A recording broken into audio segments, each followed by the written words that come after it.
Positioned in the heart of the Kashmir Valley, the All India Open Women's Hockey Championship, orchestrated by the J&K Hockey Academy, signifies a groundbreaking development in the region's sports narrative.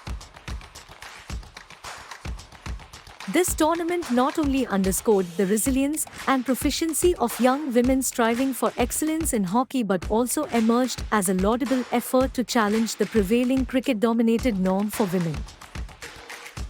Against the backdrop of cricket's predominant status in women's sports, particularly in this region, the championship aimed to foster the growth of women's hockey, injecting diversity into the sports ethos of Kashmir.